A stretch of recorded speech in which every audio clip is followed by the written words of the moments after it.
boyfriend, girlfriend, and you're both in the mood to go out, in this case to a sushi place, but you don't feel like spending a bunch of money because it's either your turn to pay or they don't need all their food, they just pick up at your plate. So that's what happened with me. I didn't feel like paying $40 for my girlfriend at the time to eat off of my plate. So we just sat around thinking, what are we going to do? I was like, oh, why don't we go to the grocery store and get the ingredients? It costs less money. You can reuse the rice and other ingredients, and it's like a nice, fun little at-home date. So that's what we did. So I'm going to be showing you how to make a sushi roll, and how to make rice, and prepare the sushi roll so it's presentable, as well as the utensils that you need and stuff, and the ingredients. Alright, so the ingredients. You'll need short-grained rice, some seaweed, some water, that's what's in here, and some sort of filling material. That's tuna, it's just spicy tuna, and that's like fish eggs, it's kind of gross. And for the utensils, you'll need a sharp knife, a pitcher of water, some saran wrap. I like to use rubber gloves because I don't like the sticky feeling, a little sushi rolling mat, and a rice cooker. Oh, as well as a container for water and a damp cloth. And I will show you what those are for later. So here's how you make the rice. It's not just like, you don't just put the rice inside of the cooker and then let it cook. You have to first measure out your rice. I'm going to use 1 cup of rice because 1 cup will last a long time. Or won't last a long time, will feed a lot of people. So, 1 cup of rice. And before you can cook it, you have to wash the rice because there's like this nasty bleach stuff on it, and when you pour water in, you'll see that the water turns all white and kind of like foggy looking. So the way you get rid of that is you just scrub the rice with your fingers after you've poured some water in it, and you drain the water out, and you repeat this until the water's like as clear as you can get it. You'll never get it like completely clean because there's always going to be some residue left over. You know, as long as you can see the bottom of the pot, then it's good. Okay. So now you have to measure out your water properly. And the ratio is 1 cup of water for every 1 cup of rice. It's not 1 to 2 or anything. It's 1 cup of water for 1 cup of rice. So it gets sticky. So 1 cup of water.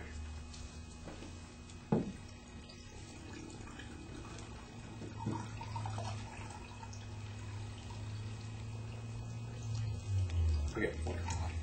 Alright, so then you pour that in, and now you can cook your rice. I'm not going to do that though because it takes way too long to cook rice. So pretend it's on right now, and it has a lid. Alright, now here's how you prepare the sushi roll. I'm going to open this up and get myself situated here. Alright, so seaweed. Like you see the seaweed, there's a shiny, like smooth side, then there's like a dull, kind of like bumpy side, and you want to use the dull, bumpy side because it allows the rice to stick better. And I've already made some rice, and before you actually use the rice, you should put rice vinegar in it because it makes the rice kind of have a sweet flavor. And you have to let it cool so you don't burn your hands, and you do that by stirring it around and letting the heat come out. So.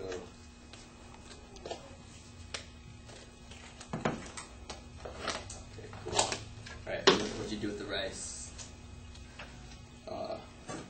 Take a handful of rice, like a really big handful, and you roll it into a ball because it's really sticky.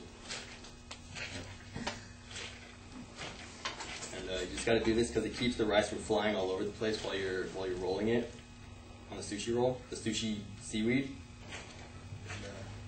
And, here you go. All right, so next you put the ball of rice in the center of the sushi mat, the seaweed, and then you break it in half with your fingers, and then you it's old, so it's not as fluid as I would like it to be, but you spread it out, or you try to spread it out evenly over the sushi mat, over the seaweed mat. If this were fresher rice, like I made it this morning, and I would have an easier time doing this. So.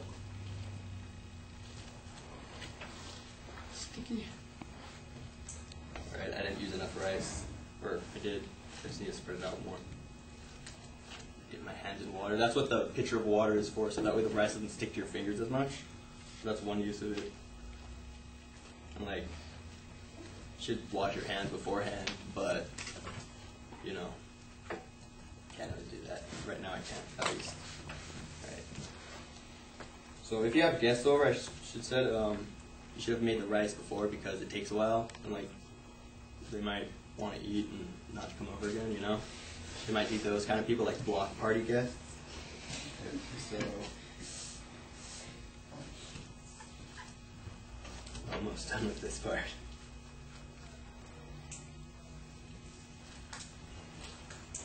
Alright, you see how it's brown right here? That's because I kind of messed up. Like, it's not supposed to be brown on the rice. It was some of the rice vinegar. I cooked it in the pot. So, almost done. Alright, that's good enough. Alright, so now you have to flip over this thing right here, the seaweed, but like do it slowly so that way it doesn't fly all over the place. And before you do that, like you should have like something set down so that way it doesn't stick because it's sticky rice. So, saran wrap.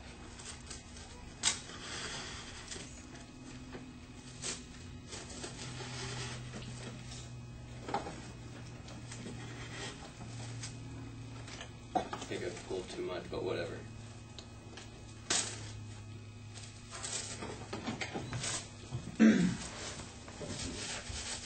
Didn't do a good job.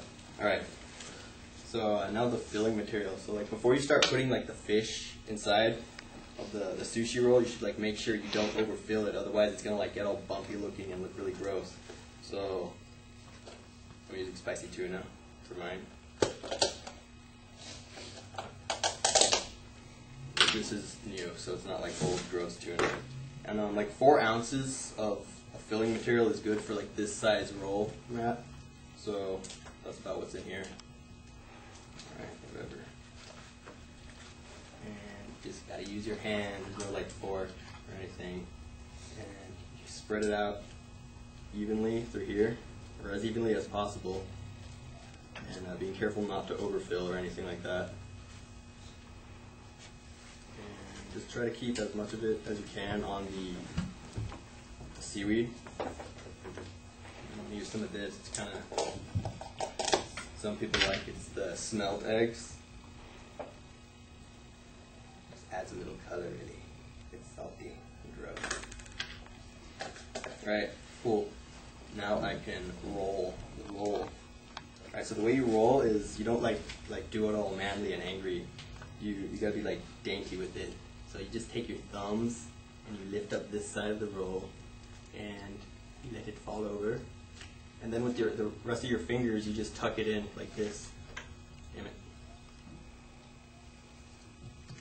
And it's kind of an ugly looking roll because I'm rushing, but if you have time, it should look better. Oh.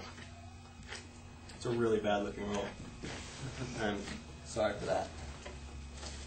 Not really. You know, running out of time. So, the sushi rolling mats, this little bamboo thing that looks like a carpet kind of, or a drapes. And with that, you just put it over the roll like this, and you squeeze and you kind of pinch the bottom, and then you roll it over, and then you repeat that same step 3 times. And by the 3rd time, you should have the bottom of the sushi roll facing you. And there you go. Now you have to cut it. So take your knife and you put it in the water like this, and then you let the water drip down to the edge or the bottom, so that way it's easier to cut through the rice. I don't know how all this is going to work because I kind of don't have a lot of water, but you start it in the middle and you cut in one. Oh, that went really fast. All right, you cut like the first cut, you go forward and it goes in like ½ an inch. And then the second cut, you go backwards and it goes all the way through. And then you repeat this, like cutting from the middle and dividing by 2. Oh, I'm running out of time. And do that. These are like super beefy rolls right here. Some people like that. I like my rolls beefy. Yeah, that's pretty much it.